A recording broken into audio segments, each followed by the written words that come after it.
9થી 12 તારીખમાં ગુજરાતના ઘણા ભાગોમાં ભારેથી અતિભારે વરસાદ થવાની શક્યતા છે. દક્ષિણ ગુજરાતના ઘણા ભાગોમાં ભારેથી અતિભારે વરસાદ થવાની શક્યતા છે. સૌરાષ્ટ્રના ઘણા ભાગોમાં ભારેથી અતિભારે વરસાદ થવાની શક્યતા છે. જોકે હમણાં પણ સૌરાષ્ટ્રમાં વરસાદ નથી. જ્યાં વરસાદ ઓછા વિસ્તારો સૌરાષ્ટ્રના વિસ્તારો જેવા વરસાદ નથી ત્યાં પણ વરસાદ થવાની શક્યતા છે. જામનગર જેવા ભાગોમાં પણ વરસાદ થવાની શક્યતા છે.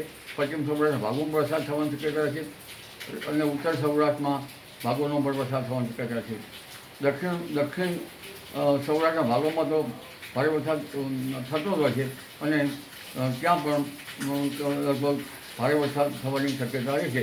કચ્છના કેટલાક ભાગોમાં પણ ભારે વરસાદ થવાની શક્યતા રહે છે અને પુનઃ ઉત્તર મધ્ય ગુજરાત પૂર્વ ગુજરાતના ભાગોમાં તારીખ 10 થી 12માં કેટલાક ભાગમાં ભારે વરસાદ થવાની શક્યતા રહે છે.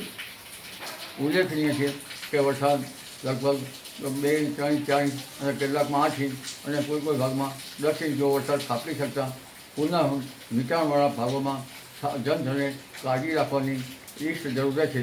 એટલે વરસાદ ગયો નથી. તારીખ 15મી લગભગ જુલાઈ સુધીમાં વરસાદની સ્થિતિ ક્યાંક ને ક્યાંક રહેવાની શક્યતા રહેશે.